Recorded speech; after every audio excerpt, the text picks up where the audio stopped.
Isang magandang gabi po sa ating lahat. Okay lang po ba kayo?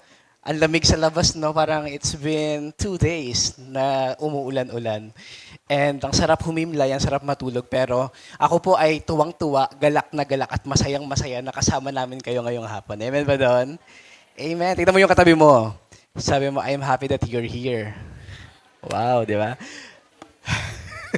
Kuya Rems, we're happy that you're here, Kuya Rems. Anyway, so before po tayo magpatuloy sa ating panalangin, pwede po ba nating pumikit tayong lahat at tayo po ay manalangin. Hallelujah. Lord, salamat po Panginoon sa gabing ito, O Diyos, sa muling pagkakataon, opportunity, Panginoon, Lord. We take it as opportunity, Panginoon, na makinig ng inyong mga salita. We pray, Father, as we listen to your word, as we study your word, Panginoon, patuloy nyo nga pong buksan ng mga puso't isipan namin. Patuloy, O Diyos, na mangusap pa sa amin sa pamamagitan ng inyong mga salita. Tunay nga agad na palakasin nyo po ang aming pananampalataya as we hear your word, Panginoon. Because we know, God, na ang aming pananampalataya ay nagmumula sa pakikinig ng inyong mga salita. God, ayusin niyo po ang aming heart. Bigyan niyo nga po kami, Lord, ng puso na handang magpakorek, handang magpatama, O Diyos, sa mga nais niyong baguhin, ayusin sa aming mga buhay. Itago niyo po ako sa inyong likaran at ikaw lamang ang makita sa aking buhay. Ito po ang aming samot na langin sa pangalan ni Jesus. Amen. Palakpakan po natin ang Lord sa hapong ito. For the month of July po, we've been talking about the series entitled Prayer. Sabihin niyo nga po, prayer. Diba? Prayer po is one of the most basic practice na ginagawa natin bilang isang Kristiyano. At ito po ay pinag-uusapan natin hindi lang dahil trip nating pag-usapan, pero merong malalim na dahilan kung bakit kailangan natin ito pag-usapan. Kasi alam niyo po, sa buhay ng isang Kristiyano, napakahalaga ang panalangin. Naniniwala po ba kayo doon? Naniniwala po ba kayo na ang prayer is the most important weapon or the most important part ng buhay ng isang Kristiyano? Nakakatuwa nga po yung sinabi ni Martin Luther. Sabi niya, to be a Christian without prayer is no more possible than to be alive without breathing. So kinukumpara po dito ni Martin Luther ang panalangin bilang paghinga. Diba? So sa isang tao, para mabuhay, kailangan nag-i-inhale at exhale. Diba? Yun ang hininga natin bilang isang tao. At sa atin po, bilang isang Kristiyano, ang hininga po natin dapat walang iba kundi ang panalangin. Diba? So ganun kahalaga ang panalangin sa ating buhay. But the sad reality sa atin nowadays bilang mga Kristiyano, we're giving importance sa other part or aspect ng life natin bilang isang Kristiyano. Sometimes or most of the time, kinig kayo sa akin, nakakalimutan na natin yung aspect ng panalangin. Diba? Meron nga ako nakitang picture or ito ginawa ko na ito yung picture. So sa light group, approve, diba? Sa simba, okay din. Devotion, okay. Pero kapag sa prayer life, medyo sumasablay tayo, di ba? Ito, commonly ito nangyayari sa mga Kristiyano. Magaling sa light group, di ba? Ang light group, pinupuntahan. Kasi syempre, masaya naman talaga yung light group. Nandiyan yung banding, nandiyan yung fellowship with your fellow believers. Masayang puntahan yan, di ba? Nakikita, visible, observable. Ang pagsimba, katulad ngayon, nandito tayo ngayon, masaya din yung puntahan, amen ba? Di ba kasi syempre, nag-gathering tayo dito. We've been worshiping the Lord. Ang dami nakakakita sa atin. Or sama-sama tayong nananalangin, lumalapit at sumasamba sa Panginoon. Kaya masayang puntahan ng pagsimba. Ang devotion, medyo masaya naman. Di ba? Pero sometimes we're doing that because of responsibility. Kasi kailangan i-check ng leader ko, kailangan i-check ng mentor ko. Hindi ako pwedeng tumayo sa harapan nang wala akong devotion. Kaya karamihan sa atin, or yung iba sa atin, 31/31, 30/31, di ba? Minsan sumasablay tayo sa devotion, once, twice. Pero despite all of that, di ba? Sa lahat ng mga ginagawa natin, maraming pagkakataon, nakakalimutan na natin ang ating prayer life. Hello? Meron po bang nakaka-relate sa pinag-uusapan natin? Alam nyo, hindi lang po kayo. Ako rin po, may struggles din ako in terms of prayer. Kasi, alam nyo, ang prayer po, ganun siya kahalaga, pero madalas nakakaligtaan. Sabi ko nga kanina, para sa akin lang naman, hindi mo makikita ang tunay na spiritual state or ang katayuan ng isang Kristiyano, spiritual life, hindi mo yan makikita sa devotion. Hindi mo yan makikita sa simba, hindi mo yan makikita sa light group. Tignan mo yung prayer life niya. 'Di ba? Kapag ang prayer life mo bilang isang Kristiyano bagsak, panigurado wala kang connection sa God, 'di ba? Ginanggit ni Martin Luther, para siyang para siyang hininga. Ibig sabihin, marami sa atin dito, pag hindi ka nananalangin, possible na matagal ka ng patay sa spiritual life. Hello? Minsan ganun yung pinaka nangyayari sa atin. Kaya nga, ngayong umagang ito, or ngayong hapong ito, parang ang question natin is, what is your prayer request? Or ano ba yung dinudulog mo sa Panginoon? Minsan, ang kailangan, pinaka-basic na tanong dapat natin, nananalangin ka pa ba? Lumalapit ka pa ba sa Panginoon? Di ba? So, ganun po kahalaga yung pinaka-pinag-uusapan natin. At kaya nga ngayong July, pinag-uusapan natin siya at nawa, tayo po, na-encourage na tayo mga kapatid, na matuto tayong lumapit, matuto tayong magkaroon, mag-establish tayo ng prayer life natin sa God. Pero bakit nga ba ang isang Kristiyano dumarating sa point na humihinto manalangin? Kasi ang prayer life nga, sabi ko sa inyo, yun yung pinaka-basic eh. Sa lesson natin, para sa mga baguhan, or sa home light group, I believe lesson 10 yan, the importance of prayer. Pinag-uusapan natin yan kung paano or bakit mahalaga ang Kristiyano mayroong prayer life. Pero sa ating mga matatagal na mga nakikinig or matagal nang naglilingkod sa Panginoon, may mga reason minsan bakit tayo tumitigil sa panalangin. Number one, sabi dito, one possible reason is because of sin and self-condemnation. Minsan, iniisip mo na ikaw ay makasalanan sa harapan ng Panginoon, and because of that sin, di ba, nako-condemn tayo na lumapit kay God, di ba? So, kadalasan sa mga kalalakihan, ang struggle in terms of sexual sin, pornography, masturbation, parang natuon pa kung kailan ka dapat magka-quiet time, dun ka pa na-tempt, di ba? So, ang mangyayari, dahil nagawa mo, nagkasala ka sa Panginoon, may inisip mo, Lord, hindi ako karapat-dapat. Di ba? So gagawin mo, hindi ka na lang mananalangin, hindi ka na lang lalapit kasi iniisip mo, makasalanan ako eh. Anong sabi sa Isaiah 59 verse 2? Ang inyong mga kasalanan ang siyang naglalayo sa inyo sa Diyos at yan ang dahilan kung bakit niya kayo tinalikuran at ayaw niya nang makinig sa inyong mga dalangin. Parang ako, hindi naman pala didinig sa panalangin ng Lord eh. Huwag na lang akong manalangin, tigil na lang ako sa panalangin. Grabe, nagkaroon ka pa ng pride, no? Parang ikaw pa yung nagmataas sa Panginoon. Parang sinasabi mo, number 2, you are not in need, di ba? Hindi mo naman talaga kailangan ng Diyos. Hindi mo naman talaga kailangan ng pagpapatawad. Hindi mo naman talaga kailangan ng Panginoon. Kasi tingin mo, okay ang lahat ng bagay. Sometimes, we don't pray kasi iniisip natin, okay naman ako. Okay naman ako in terms of my health. Malusog naman ako, wala naman akong sakit. Okay naman ako in terms of my career, di ba? So, kahit papaano, buhay naman, kumakain naman ako ng 3 beses sa isang araw. Okay naman ako in terms of my family, wala namang may problema sa amin. So, minsan iniisip natin, hindi tayo lumalapit sa Panginoon kasi wala naman tayong pangangailangan. Ano pang hihilingin ko kay God? Nasa akin ang lahat.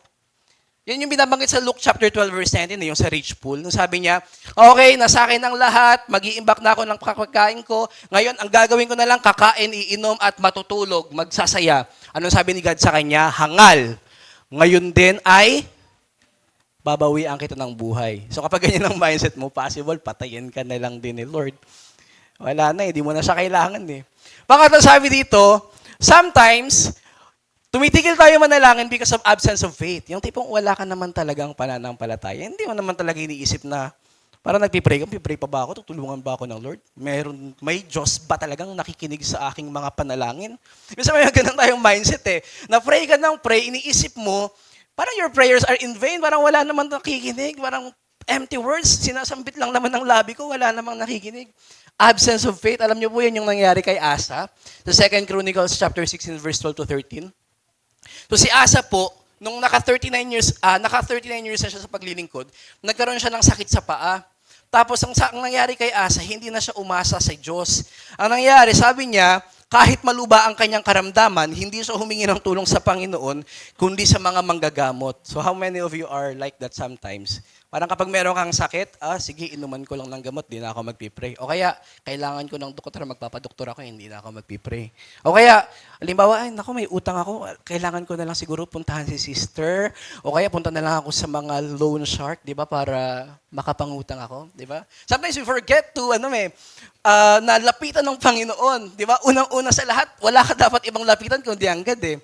Pero because of absence of faith, iniisip mo na hindi naman ang Diyos ang makakatulong sa iyo, hindi ka nalang lumalapit sa Kanya. Absence of faith. Para nangyari kay Asa, si Asa ay hindi umasa sa Diyos.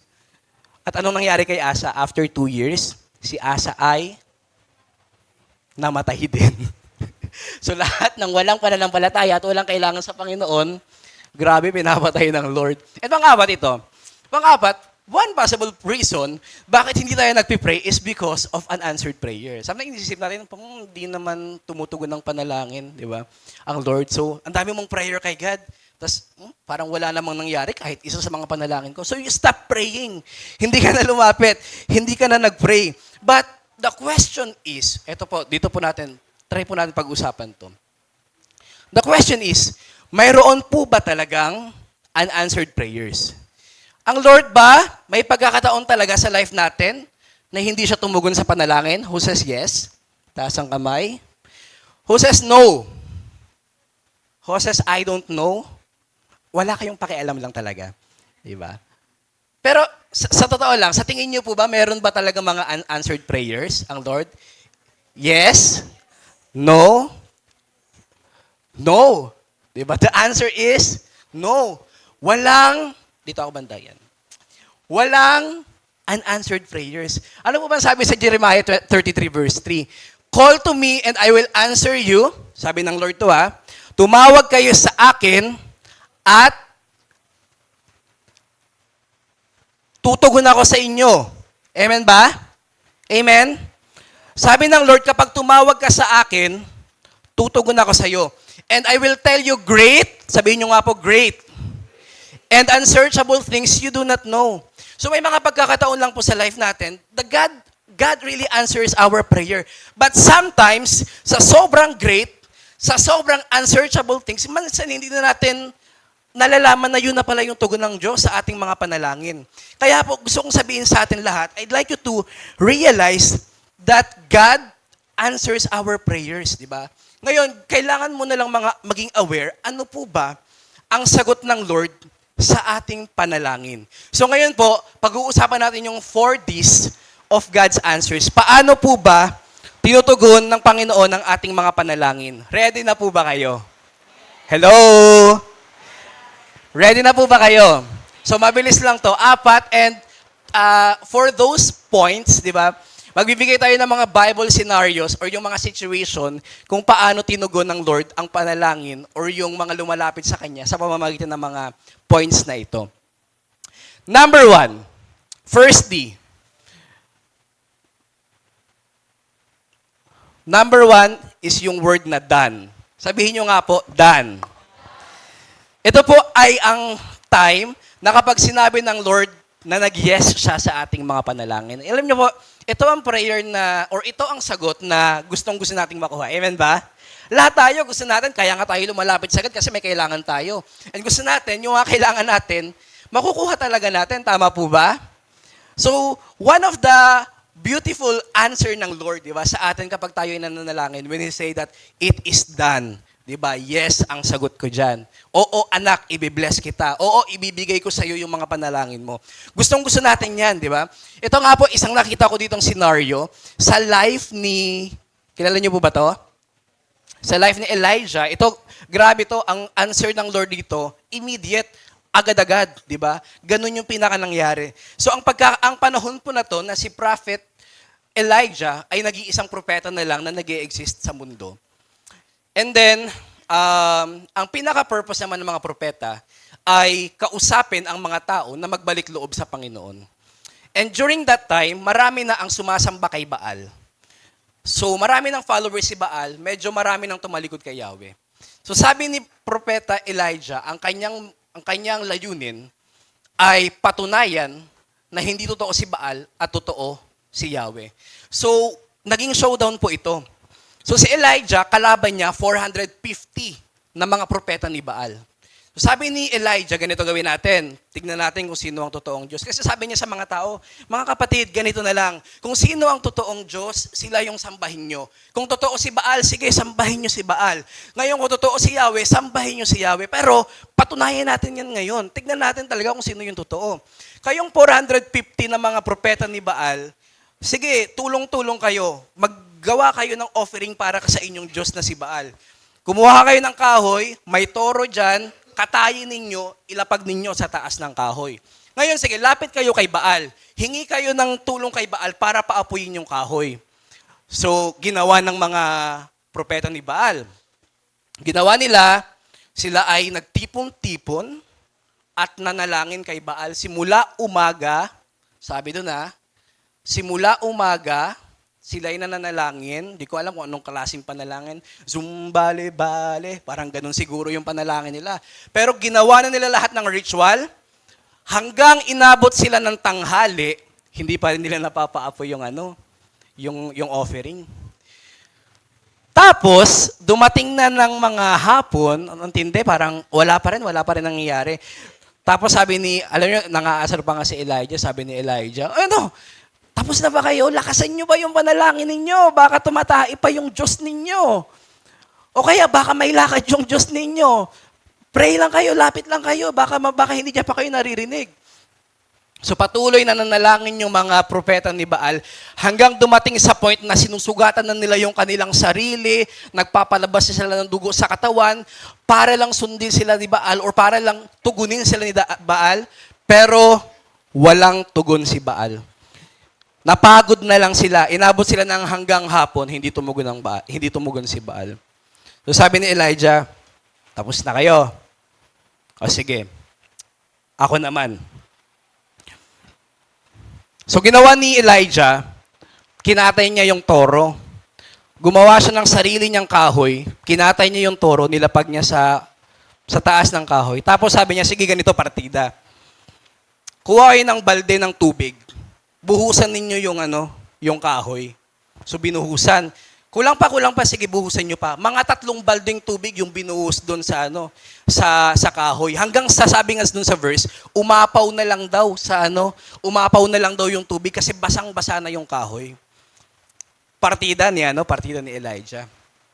Tapos ganito po ang naging panalangin ni Elijah. Sabi niya, Yahweh, Diyos ni Abraham, Isaac at Jacob, patunayan po ninyo ngayon na talagang kayo ang Diyos ng Israel at ako ang inyong lingkod. At ginawa ko ang lahat ng ito sapagkat ito ang inyong utos. Take note. Sabi ni Elijah, ginagawa ko ang lahat ng ito. Bakit? Sapagkat ito ang utos ng Panginoon. So gusto ko pong maalala nyo yan. And then, sabi sa 37, pakinggan po ninyo ako, Yahweh, upang malaman ng bayang ito na kayo lang ang Diyos at nais ninyo silang magbalik loob. So ang purpose ni Elijah, bakit niya ginagawa to, is reconciliation. Sabihin nyo nga po, reconciliation. Gusto niya ma-reconcile ang mga tao sa Panginoon. Bakit niya ginagawa yun? Ngayon, ano po bang naging tugon ng Panginoon sa 38? Ang tindi. Noon din, nagpababa ng apoy si Yahweh at tinupok ang handog, ang kahoy at ang mga bato at lupain sa paligid, pati ang tubig sa kanal ay natuyo. Amazing. Di ba? Ganon katindi kapag gustong tugunin ng Panginoon ang ating mga panalangin. Hindi ko alam ganong katindi, hindi niya na kinailangan si Sangre Perena, 'di ba? Para paapoyin yung yung handog. Si Lord lang talagang sapat na. Ano ang naging response ng mga tao? Nang makita ng mga tao ang nangyari, nagpatira pa sila at sumigaw. Si Yahweh ang Diyos, si Yahweh lang ang Diyos. Alam niyo po, nakita ko dito mga kapatid. Kita ko dito. Kailan ba nag-yes ang Lord sa mga panalangin natin? If it is God's will, it will happen. Amen ba doon? Kung kalooban ng Diyos, mangyayari. Sabi mo sa kalooban mo, mangyayari talaga.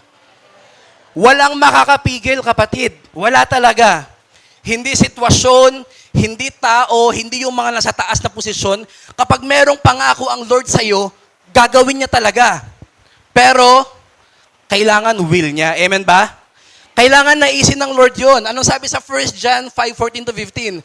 May lakas loob tayong lumapit sa Kanya dahil alam nating ibibigay niya ang anuman hingin natin kung ito'y naayon sa Kanyang kalooban. Di ba? Ang gusto ng Lord kapag tayo ay nananalangin, ang gusto ng Lord kalooban niya. Tama po ba? Ang gusto ng Lord, kung ano ang naisin niya, yun ang maging naisin natin. Tama po? Hello? Amen. If it is God's will, it will happen. Pangalawa, God says yes to our prayers if it is for His glory. Kapag ang result ng prayer natin is glorification ng Panginoon, panigurado mangyayari yan. Anong sabi sa John 14:13 to 14? At anumang hingin ninyo sa pangalan ko ay gagawin ko upang luwalhatiin ng Ama sa pamamagitan ng anak. So there is glorification sa Panginoon sa mga panalangin natin na kanyang tinutugon. Kanina, di ba, yung sa kwento ni Elijah. Ang gusto lang naman ni Elijah, mapapurihan. Utos ng Panginoon eh. Will ng Lord eh, yung mangyayari. Ang mapapapurihan, walang iba kundi ang Panginoon eh. Kaya tinupod niya, ginawa niya. Di ba? Amen ba doon? So, alam niyo po, kailangan natin, wag natin kakalimutan, papurihan ng Panginoon. Ito po, makinig po kayo sa akin. Warning lang para sa mga tinutugon ng panalangin. Wag po natin kakalimutang papurihan ng Panginoon every time na tayo ay tinutugon sa kanyang panalangin. Amen ba? Kapag may hiniling ka sa Panginoon at tinugon ka na, pakiusap naman. Di ba?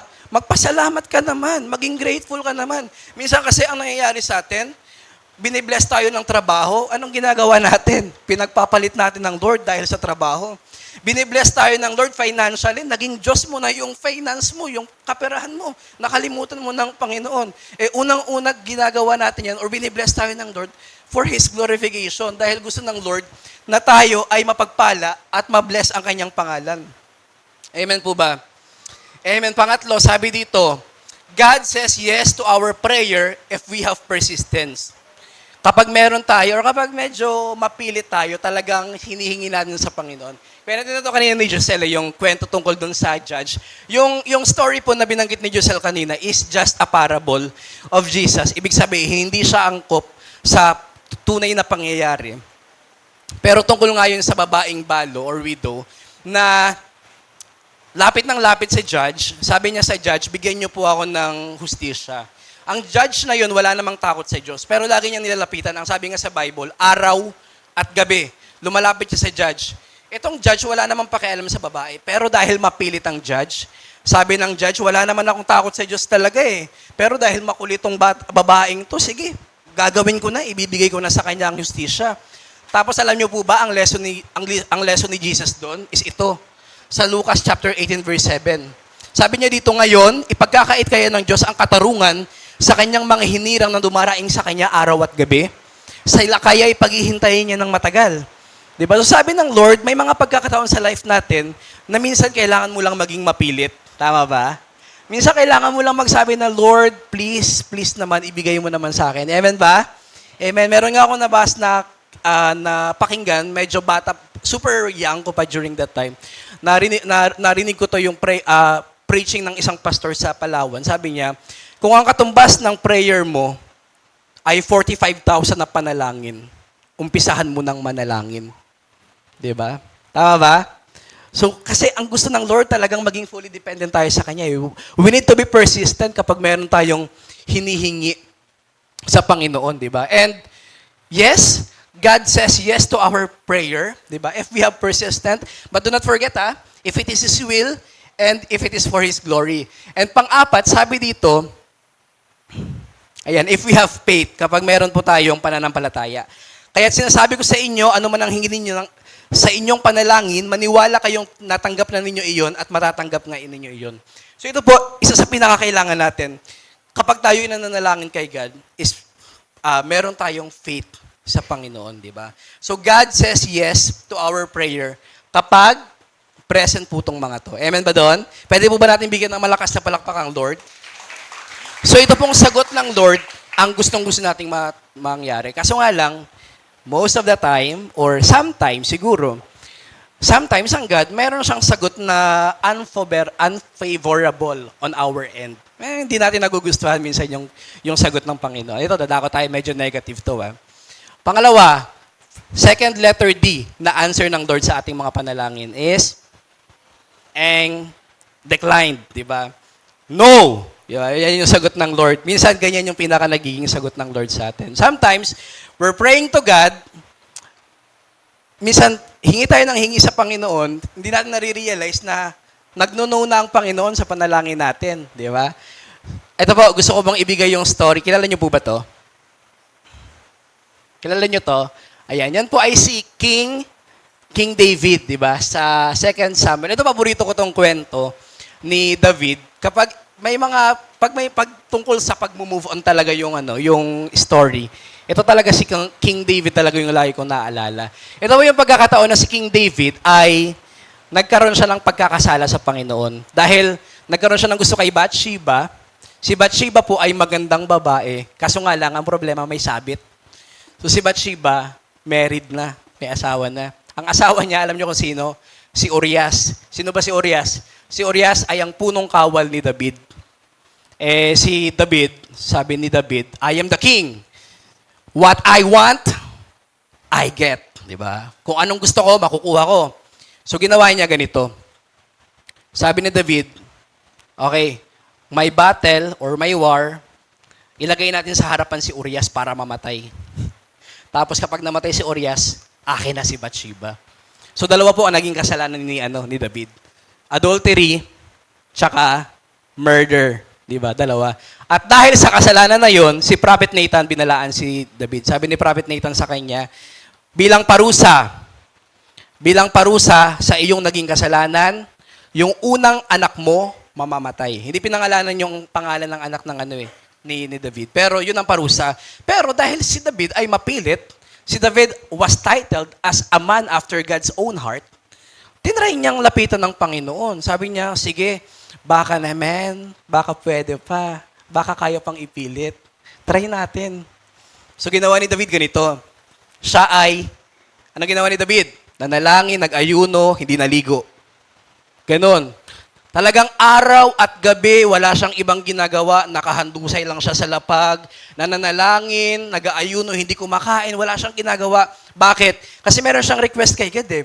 Sabi niya, God, gusto kong mabuhay tong anak ko. Please, please, alam ko nagkamali ako, pero Lord, please, please, ibigay mo na sa akin to. Diba? May mga ganyan tayong pagkakataon minsan eh. Sobrang mapili tayo sa isang bagay, kahit na alam naman natin na hindi naman talaga kalooban, di ba?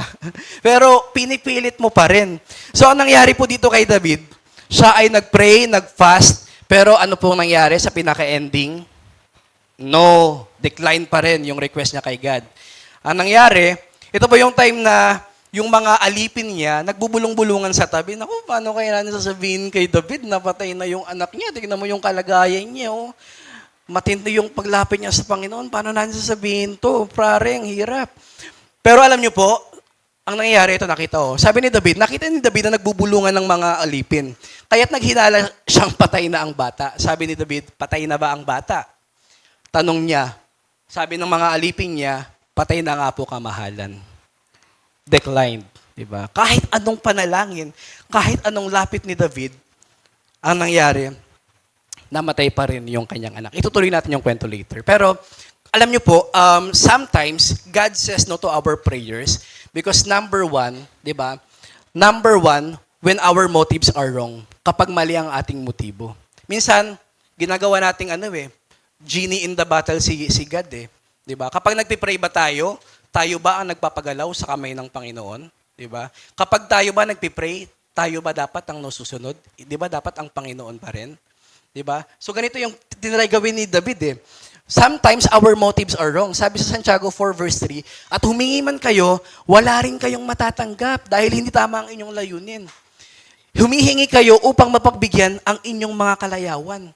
So sometimes we're asking something from the Lord na alam naman nating hindi talaga mabuti ang dulot sa atin. Tama ba? So nung tipong estudyante ka pa lang, gusto mo kaagad, Lord, gusto ko ng iPhone 17 Pro Max, 1 terabyte, fully paid. Minsan may ganun tayong prayer. Sabi ng Lord, wait lang anak. May income ka na ba? May savings ka pa ba? Di ba umaasa ka pa sa magulang mo? Bakit hinihingi mo yan kaagad? So ang sagot ng Lord, no, hindi pwede. Kasi wala ka pa ngang ipon, gusto mo na kaagad iPhone. Di ba? So minsan naman, sa mga estudyante, juwang-juwa talaga. Lord, please, gusto ko siya eh. Crush ko siya eh. Tapos parang nagpaparamdam na siya sa akin, Lord, baka pwede nang sunggaban na lang. Di ba? Yung palay na yung lumalapit sa manok, baka pwede naman, Lord, pwede na yun. Di ba? Eh kaso sabi ng Lord, nasa learning season ka pa eh. Di ba? Estudyante ka pa lang, hindi pa pwede. Bawal pa eh. Di ba? Pero gustong-gusto mo talaga eh. Kasi gusto mo lang yung pakiramdam na ano eh, na kinikilig ka, yung tipong, ay, there's butterflies in my stomach. Parang kapag sa gabi, meron kang kausap sa phone, tapos sasabihin mo, hello, I love you, good night, tulog na tayo. Baba mo na. Hindi, ikaw na magbaba. Ikaw na magbaba, ibaba mo na. O sige, sabay na lang tayo. 1, 2, 3. Hindi mo naman binaba. Minsan ganyan na lang tayo eh. Gusto lang natin ng kilig. Gusto lang natin ng kalayawan eh. Gusto lang natin maging masaya. Eh, hindi pa nga sabi ng Lord, hindi pa nga pwede, anak, kasi bata ka pa. Gusto mo mabuntis ka agad. Di ba? Minsan ganun eh. Tama ba? No eh. Ay, no ang tagon sa atin ng Panginoon eh. Minsan naman, hanap tayo ng hanap ng jojowain natin na hindi naman Kristiyano, ibinipigilan ka nga magsimba eh. Sabi nga niya, wag na tayo mag-church dyan kasi kulto yan. Di ba? Minsan nilalayo ka kay God eh, pero bakit pinipilit mo pa rin eh? Sabi nga ng Lord, ayaw niya. So the Lord says no, makinig kayo sa akin mga kapatid, the Lord says no to our prayers if our motives are wrong. Hello? Ang sakit, no? Pangalawa, ay, wait lang, nasa na ako? Ayan, God says no to our prayers because of our transgressions. Ito po yung nangyari kay David. Dahil siya ay nagkasala, hindi tinugon ng Panginoon ang kanyang panalangin. Dahil siya ay dahil siya ay naging murder, naging adulterer, ang parusa sa kanya ng God, mamamatay. Pero kaya hindi nangyari yung kanyang panalangin. Anong sabi sa Isaiah 59 verse 2? Ang masasama ninyong magawa, ang dahilan ng pagkawali ninyo sa Diyos. Nagkasala kayo, kaya't hindi ninyo siya makita at hindi niya kayo marinig. So sometimes po, we're praying and praying, pero we're asking for something, pero hindi naman malinis ang ating puso. Di ba? Tama ba? The matter of the heart, napakahalaga po niyan. Ano po ba ang heart natin sa harapan ng Panginoon? Baka meron pa tayong mga unconfessed sins. Baka meron pa tayong mga bagay sa sarili natin na hindi pa natin totally sinusuko sa Panginoon.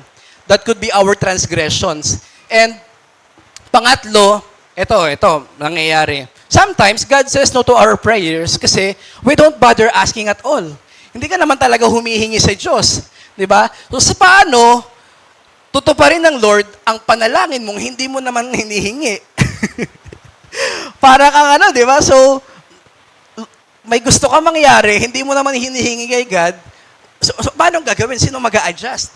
Sabi sa Santiago chapter 4 verse 2, hindi ninyo nakakamta ng inyong mga ninanais dahil hindi naman kayo humihingi sa Diyos, di ba?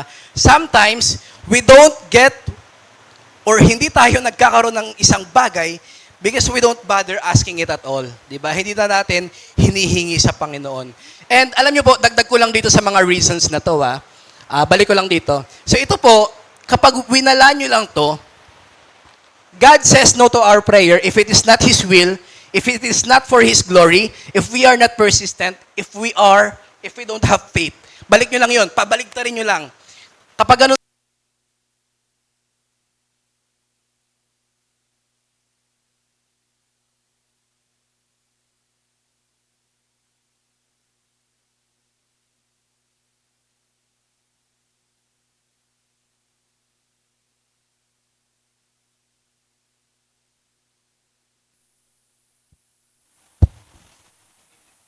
Sound check.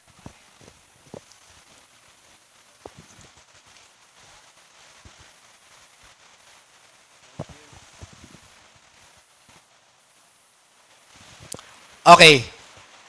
So, the question here is, what should be our response when God says no to our prayer? Medyo matulis yung yung sound. Ano po ba dapat yung maging response natin kapag nag-no ang Lord sa ating panalangin? Kapag yung tipong lapit ka ng lapit sa Diyos, Hindi ka pa rin tinugon, di ba? Yung tipong nag-fasting ka na, nag-ayuno ka na, ginawa mo ng lahat, ang naging sagot pa rin ng God, ay no pa din. Anong gagawin mo? Magtatampo ka na lang ba? Medyo mag-walk out ka na lang ba? Kasi minsan may ganyan yung kapag nahindian ng Lord, biglang magtatampo, ay di na magsisimba, mawawala na sa church, hindi na magpaparamdam, di ba? Yung tipong mag-feeling importante siya, di ba? Kasi nga, hindi tunugan yung panalangin niya eh. Pero dito po, ano pong naging tugon ni David dito? So, pagkarinig nito, nung nalaman niya na patay na yung kanyang anak, bumangon si David, naligo, at nagbihis. So, ano pong dapat maging tugon natin kapag nag-know ang Lord? Anong gagawin? Bumangon, maligo, amoy mong katabi mo. Maligo at magbihis. Yan ang gustong tago ng Lord. Pumasok siya sa bahay ni Yahweh. Ito ang tindi, oh. Pumasok siya sa bahay ni Yahweh, nagpatarapa at nanalangin. So, si God po, ang gustong maging response ng Lord sa atin, kapag nagno-know siya sa mga prayer natin, manalangin ka pa rin, di ba? Lumapit ka pa rin, magpatirapa ka pa rin. I don't know kung ano yung pinaka-naging prayer ni David that time, pero maybe he is being thankful dahil hindi nangyari yung kalooban niya at kalooban ng Lord ang nangyari, di ba? So, kapag nagno-know ang Lord sa life natin, ang maging response natin, dapat manalangin pa rin tayo. Amen ba? Lumapit pa rin tayo sa Panginoon. Pagkatapos, umuwi siya at humingi ng pagkain. So, ano magiging response? Kumain. Kapag tayo ay nagno-know ang Lord. So, mga tao, yung mga alipin ni David, nagtataka, sabi, grabe naman to si David. Ang bilis mag-move on. Di ba? Kanina, iyak ng iyak, naglulupasay, nagpa-fasting. Tapos ngayon, nalaman niya patay na. Ganun agad ang kanyang magiging response, agad-agad. Tapos tinanong ng mga alagad niya, so sabi, ito ang naging sagot ni David. Sabi ni David sa kanila, noong buhay pa ang bata, ako'y nag-ayuno at tumangis sa pag-asa kong kahahabagan ako ni Yahweh at pagagalingin ang aking anak. Ngayong patay na siya, bakit pa ako mag-aayuno? Maibabalik ko pa ba ang kanyang buhay? Balang araw, susunod ako sa kanya, ngunit hindi na siya mababalik sa akin. So ito po, one classic example, si David, kung paano siya nag-move on from the declined answer ng Lord sa kanya. So sabihin mo sa katabi mo, mag-move on ka na. Kung hindi will ng Lord, kung nag-know na sa'yo ng Lord, matagal na, in denial ka lang, kapatid, sabihin mo sa katabi mo, mag-move on ka na. Di ba? Mas maganda ang plano ng Lord sa atin. When God says no, wala tayong magagawa. Amen? Wala tayong magagawa, si Lord yun. Di ba? Mag-move on na lang talaga tayo. Ganun po ang gustong maging tugon ng Lord sa atin. Or ganun po dapat yung magiging tugon natin sa Lord kapag nagno-know siya sa ating mga panalangin. Pangatlo, sometimes, hindi naman no ang sagot ng Lord. Sometimes, third D, sometimes God answer is delayed. Di ba? Or merong waiting time, 'di ba? Na sinasabi ng Lord na okay, hindi pa panahon, hindi pa time, 'di ba? So sometimes the answer to our prayers are delayed, 'di ba? Ito po, kilala niyo po ba 'to? Siya po ay si Anna. Sa English, siya si Hannah. So si Hannah po ay medyo nag-age na siya, wala siyang anak.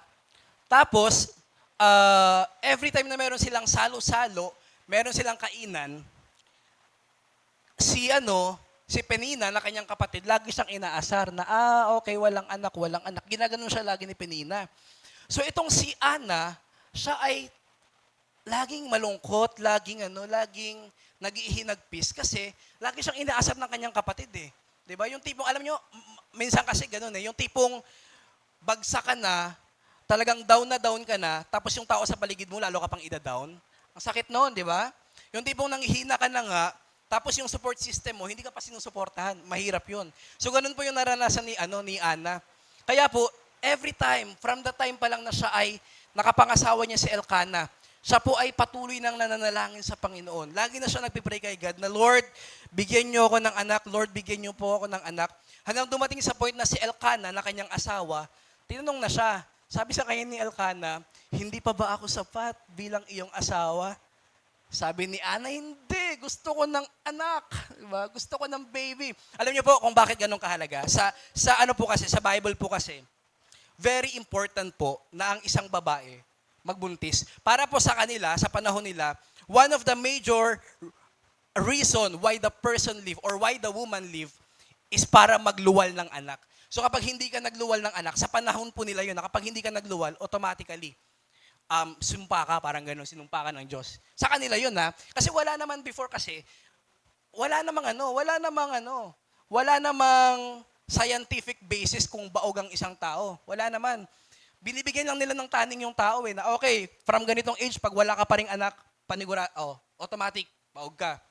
Ganon. So si Ana po, that time, nabigyan siya ng ganong decree.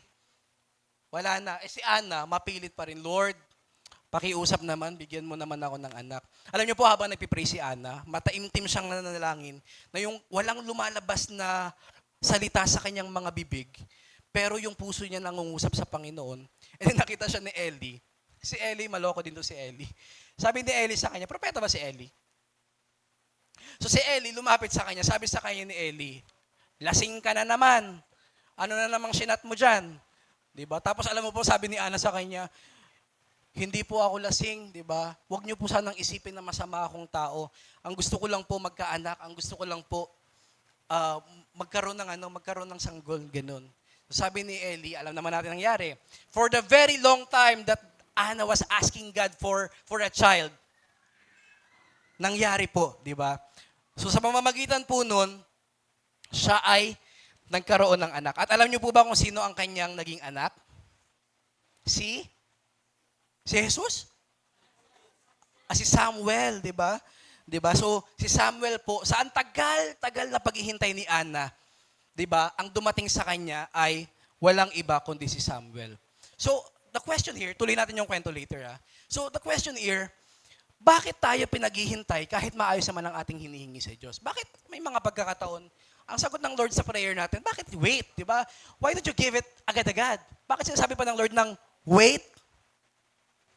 Di ba? Bakit ganun? Bakit kaya? Tanong mo yung katabi mo, bakit? Alam niyo ba ito yung sagot? God wanted us to grow in faith. Sabi niyo nga po, grow in faith. Gusto ng Lord, lumalim ang ating pananampalataya and character and wanted us to be fully dependent to Him. Ang gusto po ng Lord, makita mo sa buhay mo na wala kang ibang kailangan kundi ang Panginoon lang. Amen ba? Ito po yung naging prayer ni Ana. Sabi ni Ana, ganito ang kanyang panalangin, Yahweh, Diyos na makapangyarihan sa lahat, kung papakinggan ninyo ang inyong abang lingkod, parang pinakamababang tingin na yung tao sa yung sarili niya at inyo pong kahahabagan, kung hindi niyo po ako pababayaan. So papakita po dito ni Ana na, Lord, wala na akong ibang malalapitan, Lord, ikaw na lang yung kailangan ko sa buhay ko, Lord, please naman, Lord, ibigay mo na, Lord. Di ba? So ano po na-develop dito kay Ana? Yung character, yung pananampalataya, yung full dependency sa Panginoon. So ang Lord po, minsan, maraming pagkakataon, pinaghihintay tayo ng Panginoon kasi kulang pa. Kasi gusto ng Lord, hingin mo pa. Diba? Gusto ng Lord, ipag-pray mo pa. Diba? Gusto ng Lord, makita niya sa life mo na wala kang ibang kailangan kundi ang Lord lang. Amen ba? Kaya sabi mo sa katabi mo, if it is God's will, wag mong sukuan. Diba? Wag nating susukuan yung panalangin. Amen ba? Ito, pangalawang question. Paano natin malalaman na wait ang tugon ni Lord at hindi no? Paano nga ba? Paano natin masasabi na si God, hindi pa siya nag-no totally sa prayer natin? What if, paano natin masasabi na ang sinasabi lang dito ng Lord ay wait? Ito po ang nangyari. If it is aligned with God's will, not selfish, and will glorify Him. Kapag, babalik tayo sa God's will, lagi natin itong babalikan. If it is God's will, if it is not selfish, hindi makasarili, and if it will glorify the Lord, diba? Doon lang po tayo lagi babalik, diba? So pinaghihintay tayo ng Panginoon kapag ganito po ang kahihinat na ng ating panalangin. Ito po yung pagtuloy natin. Sabi ni Hana, ganito pong ginawa niya, ihahandog ko siya sa inyo at habang buhay na siyang nakalaan sa inyo, hindi ko ipapaputol ang kanyang buhok. So ang nangyari po dito, sabi ni Ana, Lord, kapag tinugon mo to, walang akin. Sa'yo siya. Yung panalangin ko na ibibigay mo sa akin, hindi talaga sa akin, Lord. Sa'yo pa rin to, Panginoon. Diba? Amen ba? Alam niyo po, ganun ang gustong maging panalangin natin, di ba? So sometimes we're asking the Lord sa ating mga sa buhay natin, pero alam niyo po ang gusto ng Lord, ma-realize natin na wala naman talagang sa atin, tama? Walang pag-aari natin, lahat ng bagay na meron tayo at magkakaroon tayo, lahat ng yun ay dahil sa or para sa Panginoon. So dito po, sa kwento ni Ana or sa Bible, lagi ko napapansin, bakit kaya laging ginagamit ng Lord yung waiting specifically sa mga babae pagdating sa pagdadala ng pagdadalang sanggol, parang ganon. So, grabe, antindi. Ito, tingnan nyo. So si Sarah po, matagal siya naghintay, and then, ang naging katugunan ay si Isaac. So sino ba si Isaac? Si Isaac was the beginning of the nation of Israel. Siya ang pinagmulan ng Israel, di ba? So yung yung sagot sa panalangin ni Sarah, sobrang laking impact, di ba? Para sa buong mundo, beginning of the nation of Israel. So si Hannah po, he was persistently asking God, ang naging katugunan sa kanya ay si Samuel. Sino ba si Samuel? Si Samuel was the prophet and the leader of Israel. Ang tindi rin ito ni Samuel, nung pinakamababasa ninyo sa Samuel, ang tindi rin ng contribution nito. Si Elizabeth at saka si Zacharias, tagal din nilang nanalangin kay God. Sino yung binigay sa kanila? Si John the Baptist. And si John the Baptist was the herald of the coming of Jesus. Siya ang tagapamalita ng pagdating ni Jesus. Diba? So, napansin ko po dito mga kapatid, kasi ang tagal nito naghintay ng mga taong to eh. Napansin ko po dito, kapag may waiting, may malaking blessing. Hello? Naniniwala ba kayo doon? Kapag ang Lord, pinaghihintay ka, panigurado, matindi to. Diba? Panigurado, higit pa sa inaasahan mo yung ibibigay ng Panginoon. Amen ba? Panigurado yun, kaya nga sa mga babae, kapag kayo nagpapaligaw, huwag kayong basta-basta bibigay. Pakita nyo sa lalaki kung ano yung worth ninyo.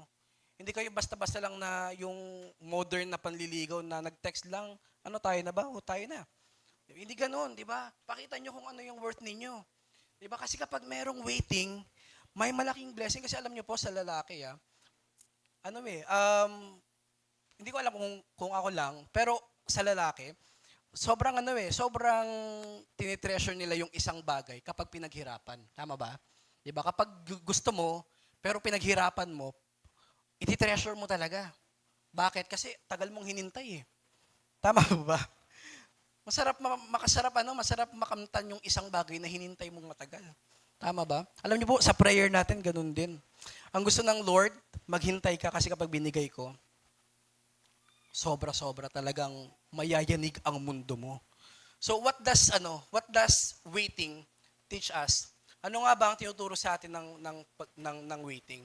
Walang iba kundi yung patience. Gusto ng Lord, matuto tayong maghintay, matuto tayong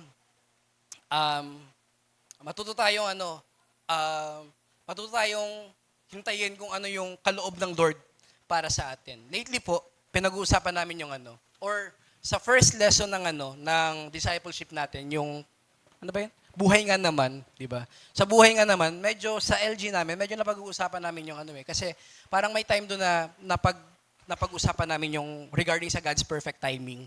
Di ba? Ano maibig sabihin ng God's perfect timing? Di ba? Ang God's perfect timing ba is yung kapag binanggit niya na, okay, Kuya Remil, by December 25, 2088, doon ka palang yayaman, Kuya Rems. Ganun ba ang ibig sabihin ng God's perfect timing? Merong definite date? Kapag sinabi niya, okay, Prince, anong date ngayon, Prince? July 21, Prince. Bukas, alas 4 ng hapon, Prince. Mamamatay ka, Prince. Biro lang. Di ba? Ganun bang ibig sabihin ng God's perfect timing? Na sinabi niya, okay, Ikaw, tay, ganitong taon ka i-bless. Ikaw, nay, ganitong taon ka i-bless. Basta mag-pray lang kayo. Pero ganitong taon ka i-bless. Ganun po bang ibig sabihin ng God's perfect timing? Hindi eh. Hindi ganun ang ibig sabihin ng God's perfect timing eh. Kasi sino ba si God? Si God, hindi siya bounded ng time. Di ba? Yung timeline natin, hindi the same kay God. Walang time kay God eh. Tama ba? Kay God, sino ba si God? Si God is Alpha and Omega. Siya ang pinagmulan at wakas. Wala siyang wakas. So, ibig sabihin, hindi nagbibigay ang Lord ng specific date kung kailan niya tutugunin ang ating mga panalangin. Alam niyo po, it is always about our preparedness and worthiness sa panalangin natin. Tungkol po ito lagi kung gaano tayo ka-prepared. Pagdating sa mga hinihinginan sa Panginoon. Yung Lord, gusto ko pong maging Lord, ma-promote na. Ang tagal ko na nagtatrabaho. Diyos ko naman, Lord, gusto ko nang ma-promote. Sabi ng Lord, paano kita ipopromote? Madalas kang late. Paano ko kita ipopromote? Sarili mo nga, hindi mo maalagaan. Gusto mo pang mag-handle ng people. Di ba? Lord, gusto ko po ng Lord, ng motor. Di ba? Wala ka pang lisensya. Di ba? Kukuha na ako. Na. Di ba? So, minsan may ganyan tayo manalangin na, Lord, gusto mo mangyari yung isang bagay, hindi ka pa nga prepared sa hinihingi mo. Di ba? Gusto mo makapasok sa magandang university. Nag-aral ka ba ng maayos during your high school? Yung senior high ba? Ano bang ginagawa mo? Nangungodigo ka lang naman. Tapos gusto mo, maganda yung university mo. Gusto mo magna cum laude ka pa. Kapal naman ang mukha mo. Di ba? So sometimes, pinag-wait tayo ng Lord kasi alam ng Lord hindi ka pa prepared eh. Hindi niya alam ng Lord, hindi mo pa kayang i-handle yung blessing. Kasi lahat naman tayo, ano po bang gusto ng Lord sa atin? Gusto ng Lord lahat tayo ma-bless. This is not gospel prosperity. Prosperity gospel Pero ang gusto ng Lord talaga sa atin, mapagpala tayo. Ayaw ng Lord, isang kahig, isang tuka lang tayo sa buhay. Pero ang tanong, prepared ka ba sa blessing? Prepared ka ba sa answered prayer? Worthy ka ba? Kasi kung hindi, sabi ng Lord, sige, wait lang. Wait ka muna dyan. Hintay ko muna dyan. Amen ba? So, gusto ko pong magrema to mga kapatid sa ating mga puso. The Lord sometimes let us wait kasi may kailangan ka pang ayusin sa sarili mo. You need to grow. Kailangan mo pang maging maayos. Sa church po natin, sino dito ang nakakaalam? Marami tayong prayer sa church. Tama po ba? Ang dami nating prayer sa church. Parang wala na siya sa prayer items, Pastor, yung Luzon, Visayas at Mindanao na church. Pero, of course, isa sa mga prayer natin, magkaroon tayo ng pioneering churches, not just here in Baseco. Gusto natin mag-scatter din. Scatter. Di ba? Di ba? Tama ba? Pero ang tanong, kasi ang dami nating panalangin, ano pa? Yung panalangin natin na magkaroon ng maraming disciple, yung panalangin natin na mapunutong Sunday worship, yung panalangin natin na maging consistent yung ating tithes and offering. The question is, worthy ba tayo sa mga pinapanalangin natin? Kapag prayer meeting ba, nandito ka ba? Sumasama ka ba para manalangin? Kasi, konti lang na nanalangin. Alam niyo, yung mga photographer natin, hirap na kumuha ng picture kasi walang tao talaga. Kahit saan sila tumingin, walang tao ang pangit tignan kapag i-uploadan sa Facebook. Walang nagpipray. Ang dami naman natin before pero ngayon, tumigil na tayo sa panalangin. Worthy ba tayo sa mga hiningi natin? Diba? We're even praying for the country. Alam niyo po, may mga pagkakataon hindi nakaka-proud maging Pilipino. Di ba? Yung corruption ngayon, garapala na talaga. Sagad-sagara na talaga. Harap-harapan. Corruption talaga. Kaya ako ayoko na lang talaga manood ng mga balita. Ang source of ko na lang talaga, news. Si Kuya Remil. Ayoko na talaga kasi mas-stress ka lang eh. Nakakita niyo yung bagong pasang batas regarding sa income tax sa earnings sa bangko. Tindi, no? Parang grabe pati yun, kukunan, garapalan. Pero patuloy natin pinagpapanalangin sa Panginoon eh. We're continue praying for our country kasi naniniwala tayo. Mahal ng Lord ang bansang Pilipinas eh. Diba? Na kahit na nakita natin ang daming mga pagkakamali, gusto natin magbago pa rin ang bansang Pilipinas. Pero tayong mga Kristiyano, kadalasan, kinakalimutan na rin nating manalangin. Ang dami natin kapag Sunday worship, wala namang umaatin ng prayer meeting. Yung mga prayer warriors natin, bilib na bilib ako sa mga yan. Pero ni minsan ba tinry mong sumali kahit isang beses sa isang buwan? Or kahit isang beses sa isang linggo, isang beses sa isang taon na lang siguro? Naka-join ka na ba sa prayer warrior? Hindi pa rin eh, di ba? So ang tanong, worthy ba tayo sa mga hinihingi natin sa Panginoon? Kasi kung hindi, mananatili lang tayo naghihintay. Kasi si Lord, ang ganda ng plan niya sa atin. Ang ganda ng ng plano ng Lord para sa ating church. Pero hindi ka kasi nakikiisa. Hindi ka kasi lumalapit. So sometimes, nade-delay yung mga prayers natin because we are not yet prepared for that blessing. Sabi mo sa katabi mo, mag-prayer meeting ka naman, please lang. Attend po tayo ng prayer meeting. So tignan natin this coming Thursday. Sana maging okay yung attendance natin sa prayer meeting. Amen ba doon? Amen. Pwede po ba natin bigyan ng malakas na palakpakan ang Lord? Ayan. Dito po ako magtatapos. Sometimes, we ask the Lord, sometimes ang sagot niya hindi yes, hindi no, hindi naman declined, hindi naman delayed. But sometimes, God's answer is balik mo nga. Different, di ba? Sometimes yung sagot sa panalangin natin ay iba sa hinihingi natin. Ayan yung medyo confusing. Nung tipong pray ka ng pray, tapos tinugon na pala ng Lord yung panalangin mo, pero ibang way lang. One example, yung si Jesus Christ ay nananalangin.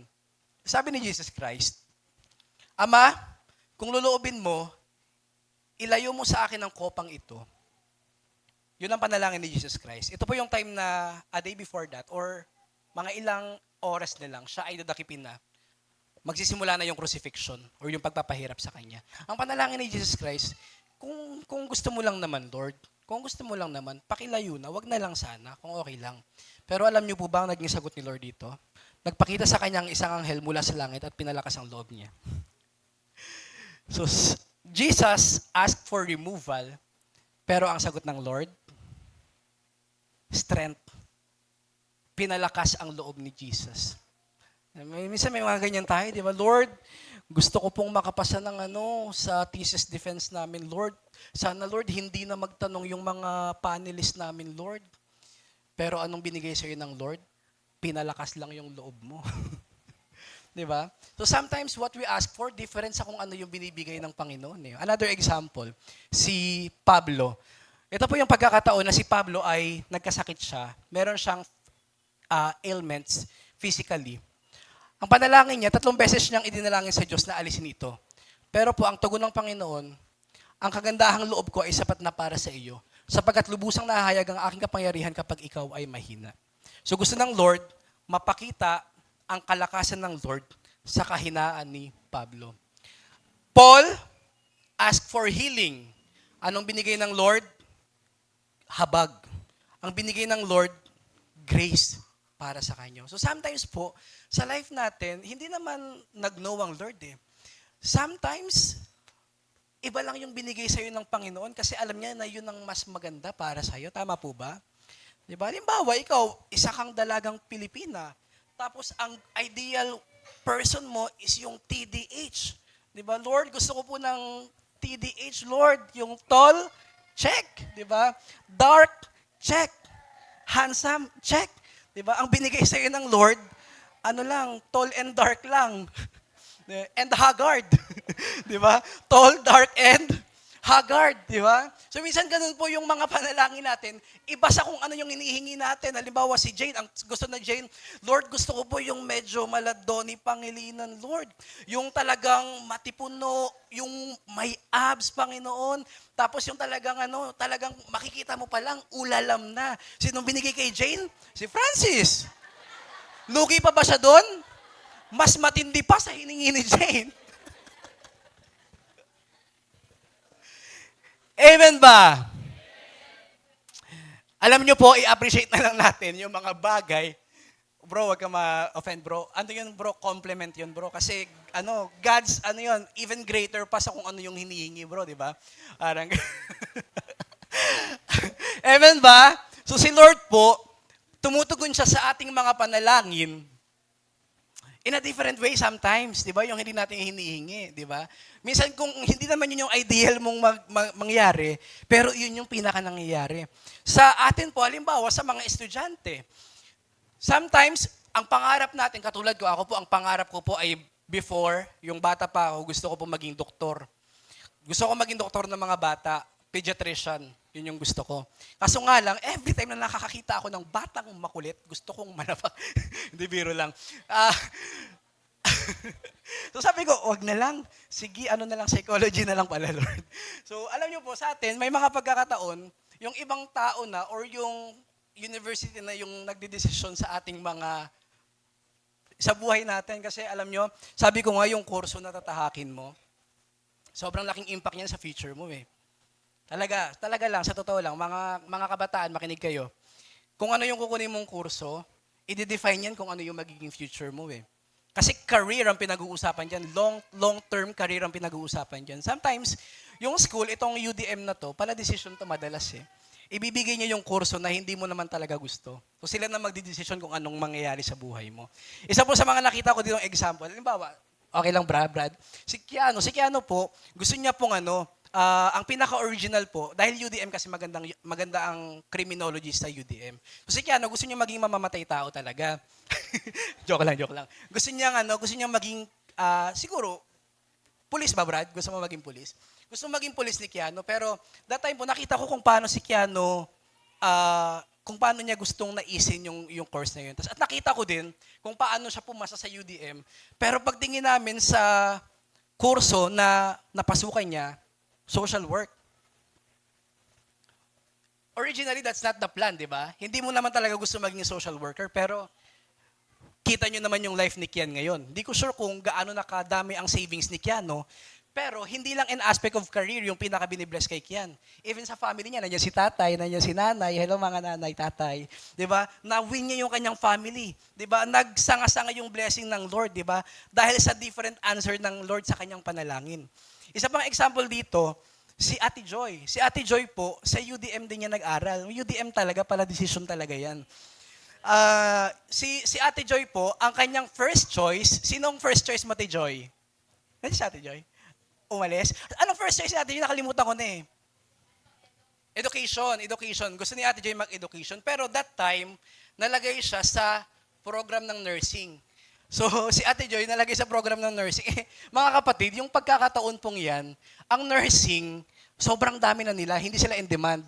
Mga anong year yan? 20 bago mag-pandemic. Yan. Or before mga 2015 yata, ganyan, 2016. So, si Ate Joy po, ang prayer niya, gusto niya maging education. Pero ang tugon ng Lord, nursing. So, humingi naman yata siya ng counsel sa pagkakaalam ko kay La Pastora. And then sabi nila Pastora siguro, go mo na. Push mo na yun. Di ba? Kasi, will pa rin ng Lord yan. So, ang nangyari, nag-push through pa rin si Ate Joy without assurance kung ano yung magiging life niya kapag kinuha niya yung nursing na kurso. Kasi ang dami na nila. Yung ate ko nursing, nakita ko ang struggle nun sa pag-a-apply. Year 2011 pa lang yung ate ko, hirap na hirap siyang mag-apply. Kasi nga ang dami na nilang nursing. Naging in demand yung nursing. Kaso nga lang, law of supply and demand, sobrang daming supply, wala nang demand. Kaya humina na yung nursing, wala na sila mapaglagyan. Pinapatapon na sila sa ibang bansa. So si Ate Joy, napunta siya sa nursing, pero alam niyo po ba, naging blessing kay Ate Joy yung nursing. Kasi yun yung time na nagkaroon ng pandemic. So yung nagpa-pandemic, si Lord, sinave pa rin siya sa ganun. Di ba? Na-delay yung kanyang board examination dahil sa pandemic. So hindi pa rin siya natigok dahil sa pandemic. Pero dahil sa pandemic, nakita ulit yung importance ng mga medical professionals, ng mga nursing. So sobrang laking blessing kay Ate Joy. Alam niyo naman po kung ano naging life ni Ate Joy. Siya ay nagkakaroon na siya ng Asian tour. 'Di ba? Asian tour kung saan-sang bansa na siya nakakarating, pumupunta. And then ang gusto ni Ate Joy makapasok sa academe, sa education na part, pero ngayon siya po ay nurse na sa DepEd, tama? Dito na po siya ngayon sa Benigno.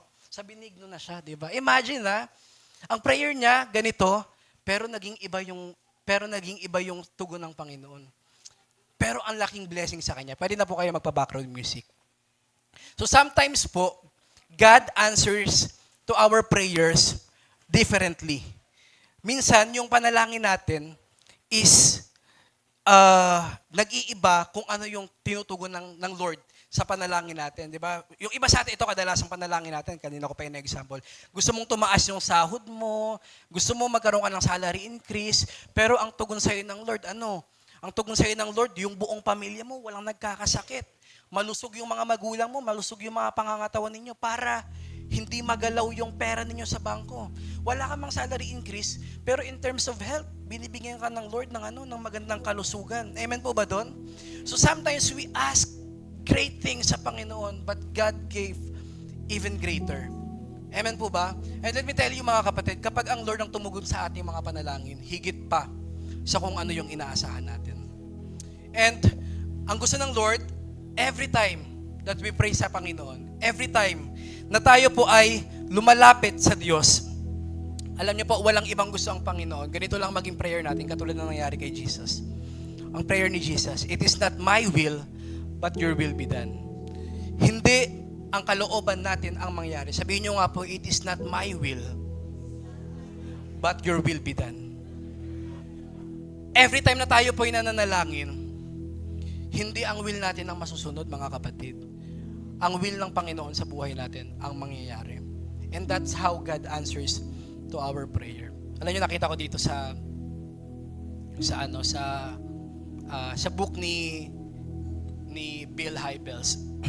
Sabi niya dito, if the request is wrong, God says no. Kapag mali ang request, automatically God says no. If the timing is wrong, kapag mali ang oras, God says slow. Wait lang, di ba? If you are wrong, God says grow, di ba? Mag-ayos ka muna. Baguhin mo muna yung sarili mo. But if everything is right, if your request is right, if the timing is right, and if you are right, God says, go, go, go. Amen ba? Walang makakapigil dyan kapag tama na ang lahat. Amen ba?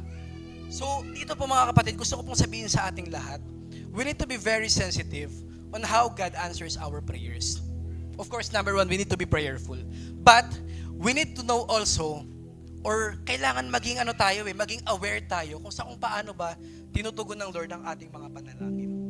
So sa life po natin, ang encouragement ko lang po para sa ating lahat ay wag po tayong titigil at wag po tayong mag-stop na lumapit sa Panginoon kasi kahit anong gawin mo, di ba, sa buhay mo, kailangan mo ang Panginoon, sa totoo lang kapatid.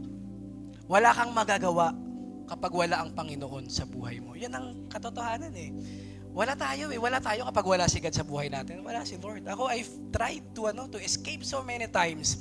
Pero iniisip ko pa lang yung idea, medyo nalulungkot na agad ako, Lord, hindi ko kayang iwan ka. Ang hirap, masakit. At alam ko kapag umalis ako, walang mangyayari sa buhay ko.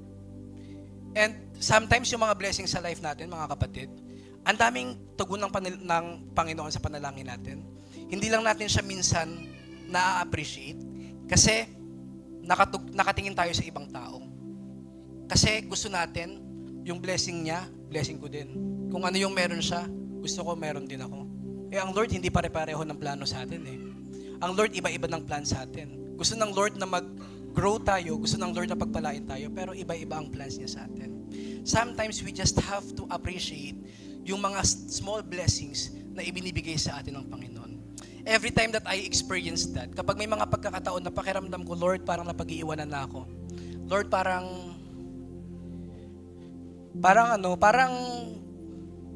wala nangyayari sa buhay ko. Parang ganyan. Alam niyo po, lagi ko lang tinitingnan kung gaano ako binibless ng Panginoon compared sa mga taong talagang naghihirap. Kapag ako po tumatakbo, ang stress reliever ko lang talaga po ay pagtakbo. So kapag ako'y tumatakbo ng kilometrong layo, may mga nakikita ka sa daan, may mga beggar, may mga pulubi. Tapos mapapasalamat Lord ka na lang kasi sila walang tirahan sila. Kapag umuulan, ganitong masamang panahon, paano sila mabubuhay? Pero tayo, may bahay tayo, may pamilya tayong inuuwian, may kapatid tayo. So sometimes, we forget this, nakakalimutan natin yung mga maliliit na blessing. Kasi sometimes you're focused sa kung ano yung hindi tinutugon ng Panginoon na panalangin natin. Pero sa totoo lang, sobrang laking blessing yung binibigay sa atin ng Lord araw-araw. We just have to appreciate them. Amen po ba doon? Pwede po ba tayong tamoyong lahat at tayo po'y manalangin? Nandiyan po ba si Pastor Benji? Ako na daw.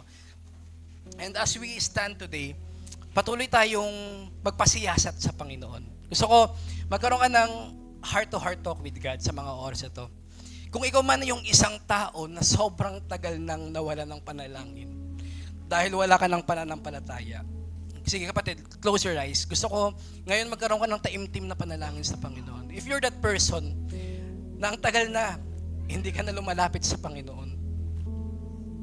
If you're that person na pakiramdam mo ang layo-layo mo na sa Panginoon. Pakiramdam mo minsan, hindi mo na kailangan si Lord sa buhay mo. Kasi pakiramdam mo walang tinutugon ng Lord sa mga panalangin mo. But the truth is, meron siyang laging tugon sa ating panalangin.